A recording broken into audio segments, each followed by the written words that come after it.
Hello, everybody. It's Fiona Lukis here for my Friday live Q&A on Friday, the 6th of May. This is a Q&A call where I go live every Friday at around 12 p.m. Australian Eastern Standard Time and answer any questions that you may have around life, around relationships, around anything at all. This is an opportunity for you to ask me any question that you have. No question is too big, no question is too small. I also use this as an opportunity to share some of the things that have come up for me in my private client work, themes that have come up in my private client work, or with my or in my online program, relatable with my students during the week, because I do 2 live calls a week with them, because I kind of feel that if there's a theme coming up with my private clients or with my relatable students, that's probably a theme that a lot of you out there would be interested in. Okay, so if you've just joined me live, please feel free to say hi. Always love to know who's out there. Hey, Brian, nice to see you. How's it going? It's winter is coming to Melbourne, and it's getting colder and colder. So nice for you to drop in and say hi, Brian, because I know where you are, it's getting colder and colder. Bendigo, right? Hey, Carly. Hello, beautiful lady. And you're on the opposite side of the world where it's getting warmer and warmer. This is me. I'm a little bit obsessed with the weather. So anybody else who's just joined me live, feel free to say hi. And if you have a question, pop it into the chat box and I will absolutely answer it for you. Hey, Tanya. Hi, darling. Hi. So lovely to see you. So far we have someone from Canada, someone from New Zealand, and someone from Victoria, which is in the same state and country where I live. So if you've just joined me live, please feel free to say hi. I always love to know where people are. And if you have a question, drop it in the chat box.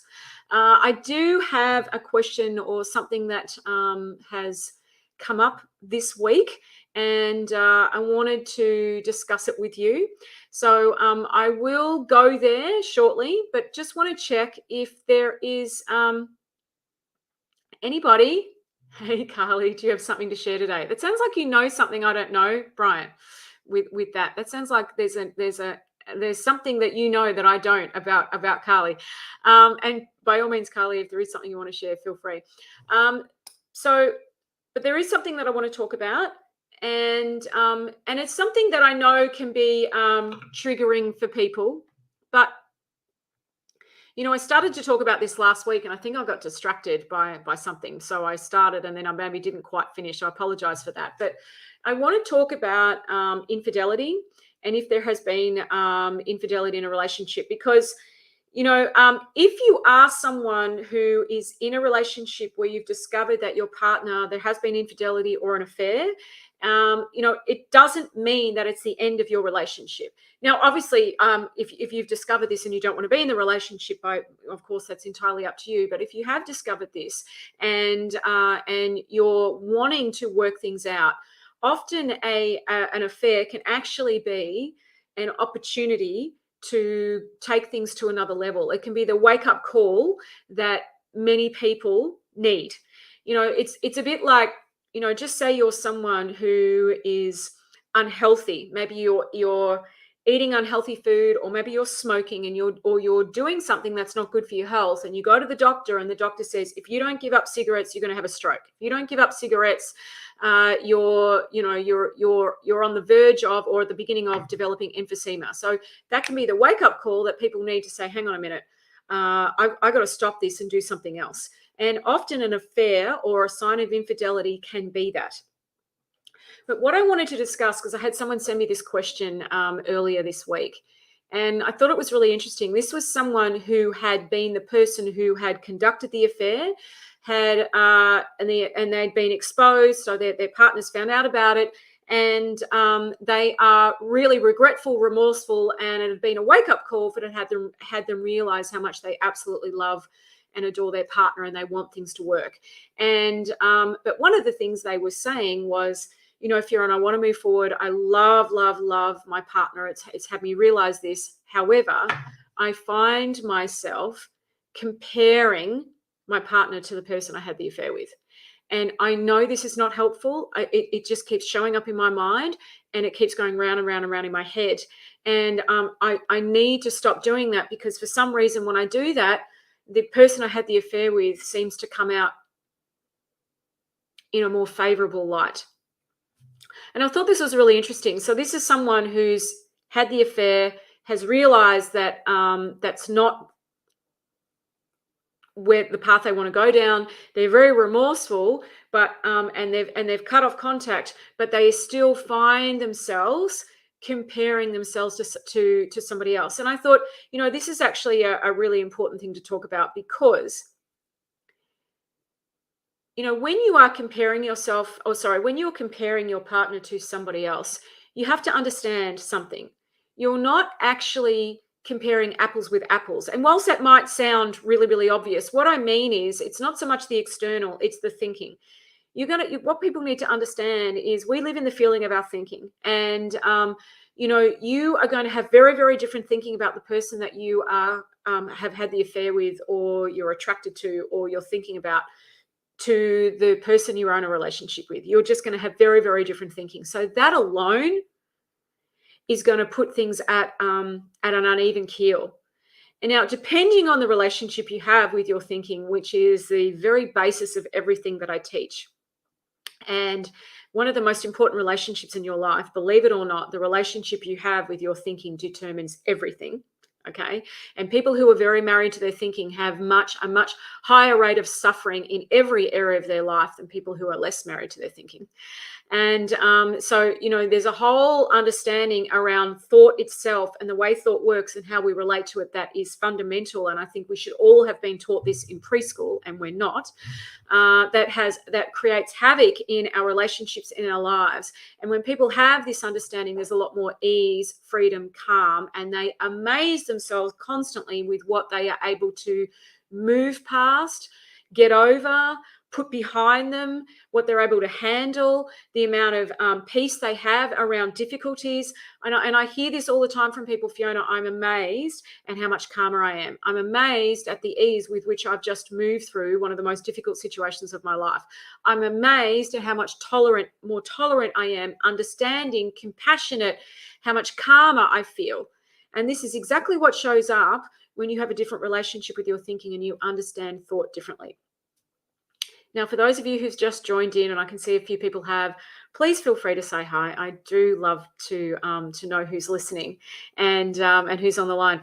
Creating a preschool course, yes, absolutely. Imagine if our kids knew this at preschool, kindergarten, and they had a completely different relationship with their thinking from there versus learning this when we are in our 30s, 40s, 50s, and above. So I always love teaching this to adults, because I just see years of upset, insecure thinking just fall away, and the feeling of peace and joy and connection and presence and groundedness they get. To me, it's just something that I just find such a wonderful, wonderful thing to be a part of, and such an honor and a privilege. So, but anyway, so getting back to what I was saying, and if you have just joined me, please feel free to say hi and let me know where you are in the world. So it's really important, if you find yourself comparing your partner to somebody else, or if you find yourself comparing your relationship to somebody else's, which a lot of people do, you really, really, really, really got to understand, when you do that, you are really taking away from goodwill. And goodwill is one of the most, and in fact, it is the most important commodity in a relationship. As I always say to people, there is no point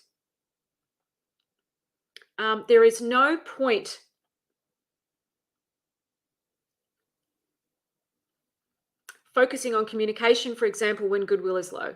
There's just no point, okay? Because people naturally communicate better when they feel good. There is no point focusing on your problems when goodwill is low, because people don't have the emotional resilience and intelligence to deal with them when goodwill is low. You've got to build that first, and then from there, see what makes sense. So please understand, when you're comparing your relationship to somebody else's or your partner to somebody else, okay, and we do this all the time. When you do that, you are in your judgmental, ego, analytical, gauging, and assessing mind. And you are not giving the relationship or the person the best opportunity to shine. Okay? It's really, really important to understand that. You're not giving your relationship or the person, say your partner, if you're comparing them to someone else, the best opportunity to shine. Remember, the purpose of a relationship is to bring out the best in each other, not the worst. And when we are judging, gauging, and assessing, we bring out the worst. When we're judging, gauging, and assessing, we're coming from fear, we're coming from lack, and we project that out energetically. And it brings out the worst in the people around us. In other words, it brings out our frailties. And then, of course, when we're constantly surrounded by each other's frailties, our need to compare or escape or find something better, because it looks like that's the answer, right, grows. But what you've got to understand is the need for that to even occur in the first place is because of the thinking you have in that moment. Okay. And as you develop a different relationship with that, you actually create a different reality for yourself. And people don't realize this is possible because most people see life as, me too. I used to look at life that way. I used to view my marriage that way, my kids that way, my role as a mother, so many things through that lens of that needs to change in order for me to change. That needs to change in order for me to be okay. Things need to change out here first. And I want you to know it doesn't have to be that way. You have more power, more options than you can ever possibly realize. And this is the thing that people start to realize when they have this understanding in their lives. Okay. Hey, Jenny. Fiona, I tried to instigate an introduction to these principles when a mother gives birth in hospitals many years ago. I tried. Okay, that's awesome. Good for you. Good for you for trying. I think, I think the world is really moving in a very different direction very, very quickly. Okay.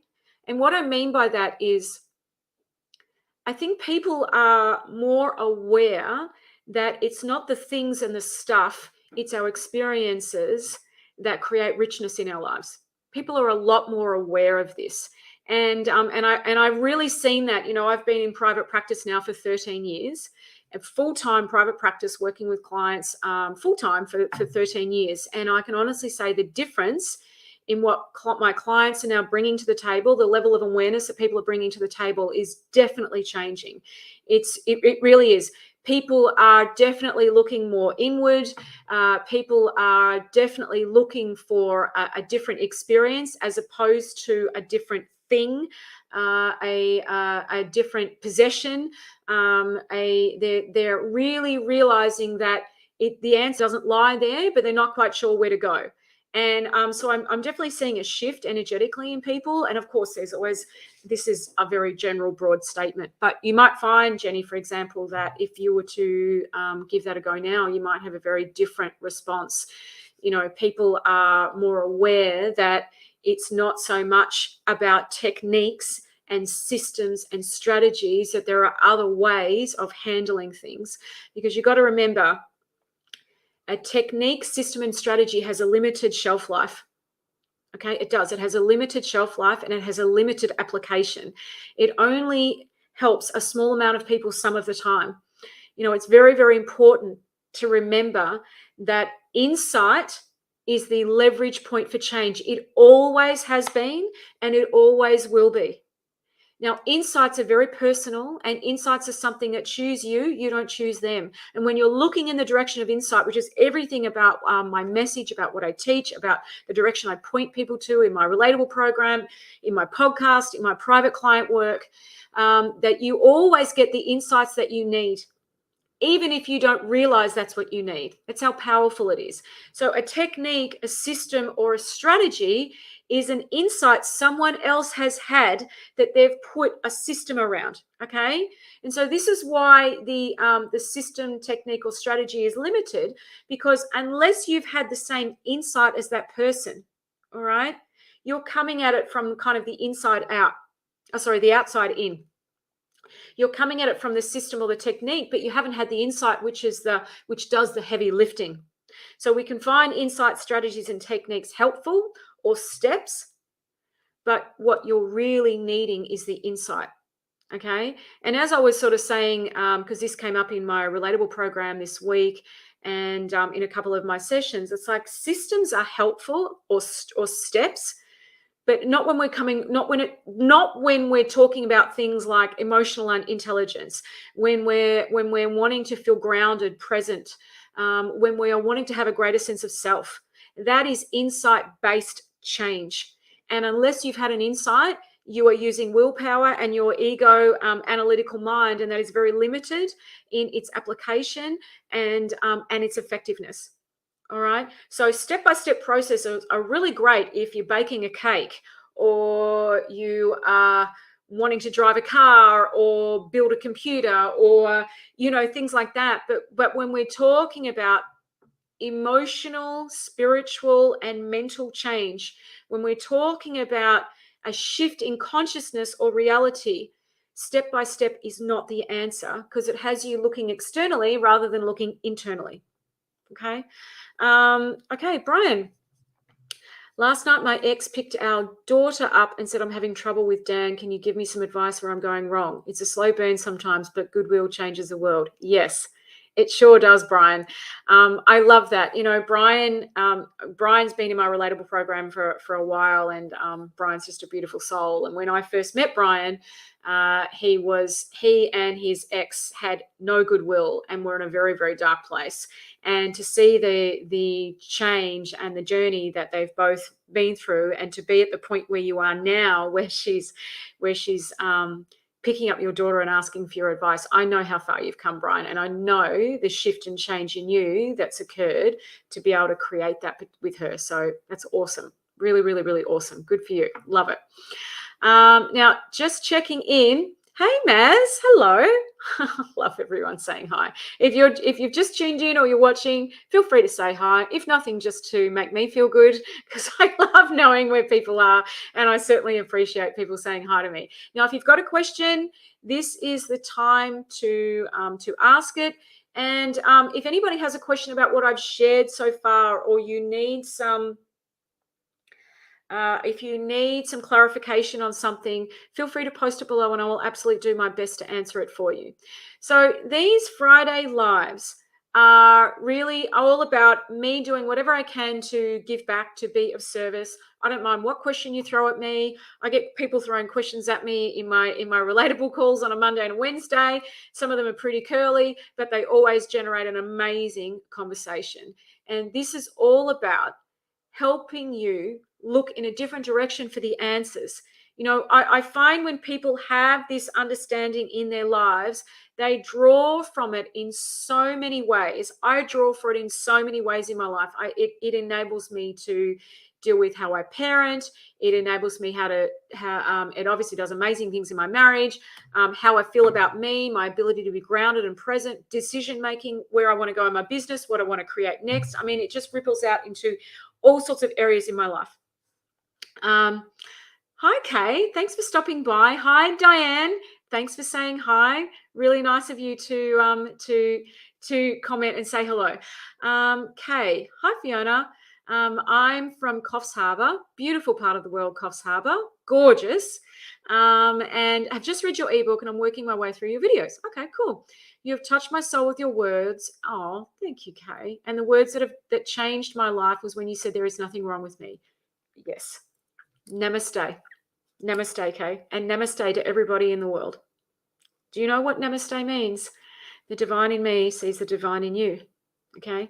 Such a beautiful, beautiful phrase. Even as I say it, I get tingles, I get emotional, because, when you really get a sense of who you really are, you realize that you can never be broken.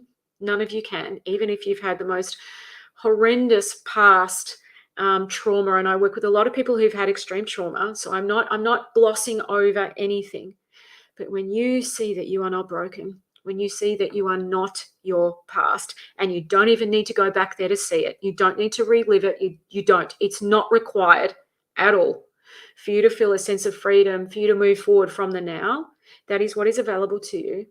The sense of freedom and lightness is amazing. Okay. That just lifted all the weight from my shoulders. I am so, oh, I'm so touched to hear that. Thank you for sharing that with me, Kay. Really, it means the world to hear that, really. Because here's why. As the weight lifts from your shoulders, and what you're actually talking about, Kay, is the weight of thought. Okay? That's what you're actually saying. The weight of thought. Thought has a weight, and it weighs us down. Now, when you're so used to carrying that weight, you don't even know, right? You just see that as normal. That's just your normal everyday. You wouldn't know what you're actually carrying. And this is what I find with people. People don't know the heaviness that they carry. They just don't, because it's just normal. Now, you've got to understand, when you're carrying a lot of heaviness in your thinking, you carry that in your feeling, and then you carry that in your energy. That's just how it works. Okay.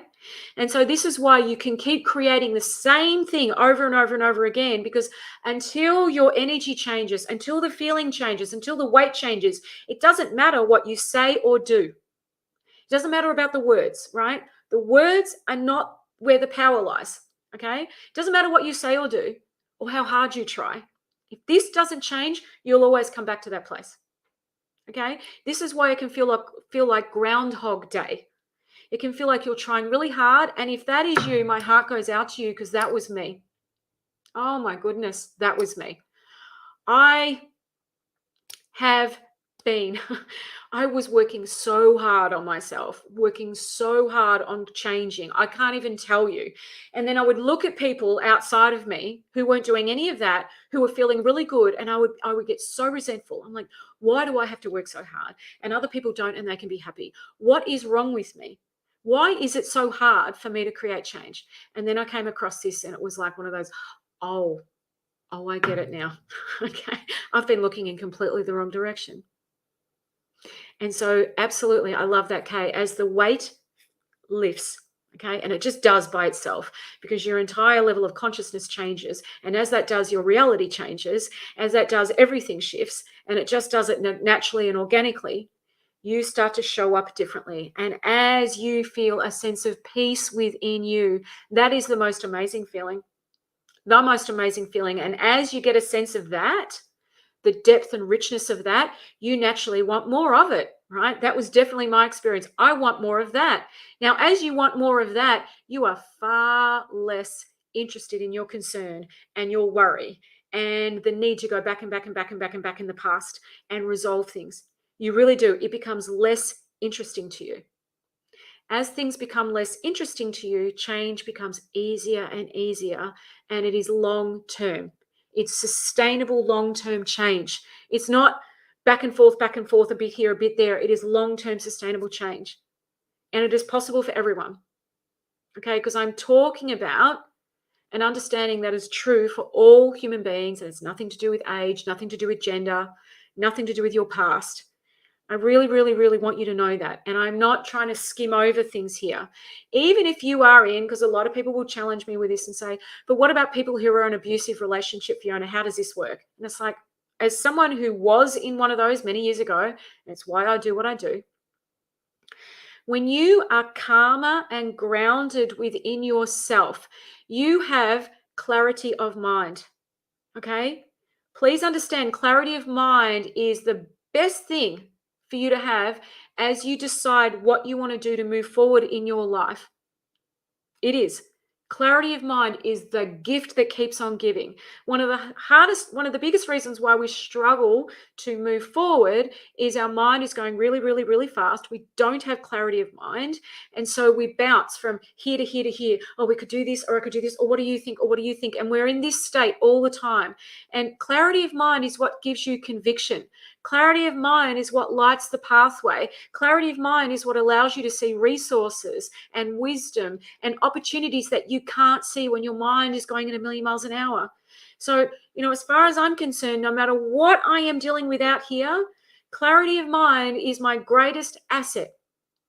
Now I know how to access it, okay? And I know the difference when I have clarity of mind and when I do not. So no matter what you are dealing with, there is no downside to having this in your life. None. Absolutely none. It does not diminish you in any way. It gives you choice, a sense of empowerment, hope, possibility. Now, no matter what I am dealing with, I'd rather deal with it from that state of mind than a state of mind that's filled with terror and lack and overthinking and stuckness and going round and round and round in my intellectual mind. Okay? So I hope that clarifies that, because I know that's a question I get asked a lot. And it's a fair question, right? It really is. Brian, bit of a deep one, but have you experienced being incredibly emotionally sad and upset, yet happy and content at the same time, but find yourself looking at yourself from the outside in a way that someone else is watching you, but it's you? Yes, absolutely. Absolutely, Brian. I have many, many times. Many times. Fascinating, isn't it? Let me give you an example. For those of you who don't know me, and I'm sorry for those of you who've heard this before, but for those of you who don't know me, my biggest problem was my reactionary. I was so reactionary to everything, honestly. I would get angry. I would go from 0 to 100 in half a second. I had no patience. I was very controlling and self-righteous, and I would justify myself constantly. Now, I didn't know I was doing this. I mean, I knew I was angry, but I didn't know what I was creating. I didn't understand how we work as human beings then, even though I'd been studying for years and years and years and years and had done every program, every personal development program you can possibly imagine. I was missing a very vital, vital piece of the puzzle. And so I would find myself in this constant loop of reaction, anger, and then shutting down. Reaction, anger, shut down. Reaction, anger, shut down. And then I would go into self-righteousness for days and days and days and days again on end, honestly, where I would literally be on my high horse and I wouldn't be able to come down. Okay. So what was interesting for me was, as I started to incorporate this understanding in my life, and it made less and less sense for me to be angry, what started to show up, and I remember this very, very clearly, is I had a moment where I was angry, right, with my husband about something. And, or sorry, I should say, I was in a state of disagreement with my husband about something. And it was one of those moments that stopped me in my tracks, because he was doing something that I disagreed with, that would normally have me feel angry. And I found myself looking at him and in this beautiful feeling with him at the same time, but completely disagreeing with everything he was saying. And I went, wow, that's new, because normally when I was angry, being in a good feeling was something that was not available to me. Not available to me. Or if it was in a state of disagreement, being in a good feeling was not available to me. And I'm looking at myself. So I'm looking at myself from here going, wow, you're actually in a really good feeling, Fiona, and you completely disagree with him. This is something that you are at complete opposites around, and yet you're still in a good feeling. And I'm watching myself have this experience and going, wow, that's wild. And for me, it was a moment of, oh my goodness, I can actually disagree with someone and be in a good feeling with them at the same time. I did not know. Now, some of you will sit there going, well, duh, of course. For me, I didn't know that. See, that was what I would call an insight. Okay. Now, the power of that insight had such an impact on my levels of anger and reactionariness. I'm sorry if that's probably not a word, but on how busy-minded I was on everything. It had such a profound impact on me in that moment. And from that moment on, my levels of anger went down, down, down, down, down, to the point now where I'm not going to say I never get angry. I'm not going to say I never get reactionary, because that's not even remotely true, and that's not even what I'm aiming for. But it's reduced in my life to a point by at least 85 to 90%. Now, the impact it's had on my level of well-being, on my marriage, on how I parent, on my quality of life, I actually can't even put into words. So yes, I have had that moment. And I've also had moments where I've been, as you just said, Brian, sad and upset and completely okay with where I am. See, this is possible. See, most of us, when we're having an experience we don't want to have, are in resistance to that experience. We are constantly in resistance to it. Everything you are taught is teaching you to resist your experience. Now, resisting your experience exacerbates it, it magnifies it, and it absolutely increases your level of suffering. In fact, and and this is not my terminology, this is a phrase that gets coined a lot. Suffering only lies where there is resistance. Okay? So as you have less resistance to your experience, as you are less frightened of your experience, your level of suffering goes way, way, way down, no matter what the experience is. It is truly, truly extraordinary. Breeze. Hi, Breeze. I agree, Fiona. Clarity has given me the reason to calm down. Thank you for these live conversations. They've taught me a lot. It's my absolute pleasure, honey. Thank you so much for sharing that. I really, really appreciate it. And it's nice to know there's someone on YouTube who's listening to this. I've only just started sharing these on YouTube, so I've got no idea what's happening in YouTube land. So I really appreciate that, Breeze. Thank you so much. Okay, everybody. So we're at the end of time. Everything is okay. Yeah, absolutely, Brian. Everything is okay. It's far deeper than I believed when you told me. Thank you. Awesome.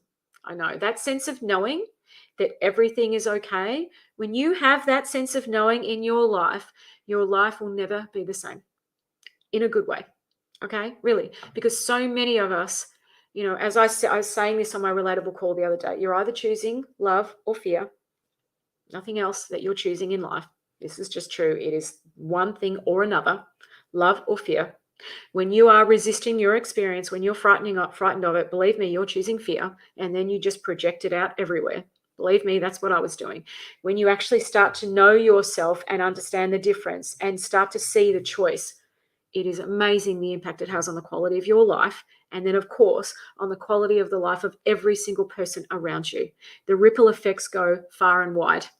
And that's what I'm all about, is creating ripple effects that go everywhere to every corner of the globe. Now, I know that probably sounds arrogant and like I don't mean that in any way. I mean that from the space of I know how powerful you all are. And when one of you sees something different, I know the impact it has everywhere. Okay, everybody, I really appreciate your sharing, your time, everything that you have shared on these calls and what you bring to the table. I will put the link to Relatable in the comments below, because a lot of people always send me messages and ask me for it. If you are wanting a deeper understanding of what I am teaching, I teach this step by step in my online program, Relatable. And I've got students all over the world. A number of them are on the call here, which is why I know them so well, which is so beautiful. And that's how you can get access to this and find out more about it. I'll put that in the comments below. Hey, Maz, thanks so much, honey. You experienced this week. I know I saw your post in the Relatable group. I'm going to go in there and spend some time in there later on this afternoon. Okay, everybody, thank you so much. Take care, everyone. Lots of love to you all. Ciao.